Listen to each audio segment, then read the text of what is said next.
Hey Life Groups, it's so great that you've all gathered today for the purpose of talking around this subject, the pursuit of happiness. And on Sunday, we were looking at what does love actually mean. We were looking at all areas, the areas of dating and relationships and marriage, and we posed a few questions to you.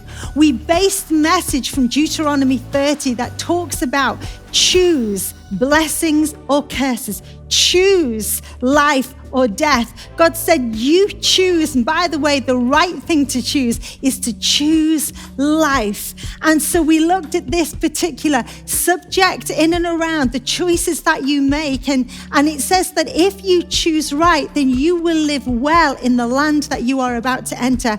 And we looked at that in the area of relationships. If you choose right, it's going to go well in your relationships. If you choose right, it's going to go well in your marriage. We also reminded ourselves of what Luke said last week about how the heart, it says in Proverbs 4, the heart is most deceitful above all else. The heart, where your emotions lie, is the most deceitful thing. And so we need to rely on more than just what our feelings feed us when it comes to making some wise choices. We looked at things like if you can manage your mouth, you can manage your marriage. And in that particular area, we talked about how God has given us 2 ears and 1 mouth. And I think he was subliminally messaging to us, are you willing to listen twice as much as you are prepared to speak? Because some of us, have got a lot to say, but we need to learn the art of communication, that God is a God of order, and therefore he has a way, an order in which we are to communicate. And that means I'm going to listen twice as much as I am going to speak. And so we explored that area, that differences in our marriage are good and differences are healthy, but we have to learn to listen before we're willing to speak. We're not about getting our opinion across and not about getting our say-so across, but I'm going to listen because your difference is going to bring clarity to my world. You remember I gave the analogy on the stage, if 2 of us are back to back, then one can see what is ahead and one can see what is behind. And that's a picture of marriage. We see the same thing from a different perspective.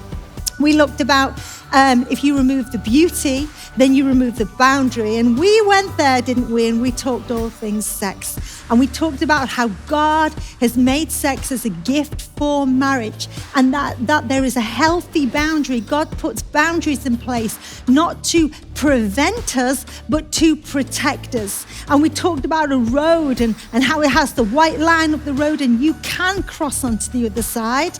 The boundary is not going to stop you, but it's not going to end well for you if you drive on the wrong side of the road. And God's saying if you go against the boundaries that I have set in place for sex, then it's not always going to end well for you. We also looked as well at the third point that we made was about conflict and about having healthy conflict. That conflict is inevitable in our relationships, but how you choose to handle conflict is up to you. How you choose to handle conflict will choose the result that comes about. And how iron sharpens iron, that's what the Bible tells us. When 2 blades rub together, they're sharpening one another. And so conflict is good. We know that, right?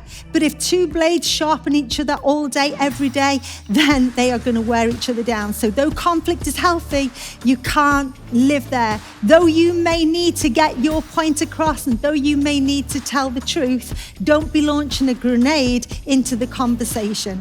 And so these are just some of the areas we looked at. So maybe you in your life group today, you could have some healthy conversation all around the area of relationships and dating and marriage, and see where life finds you today. Open the scriptures and discover God has new rules of engagement for your life.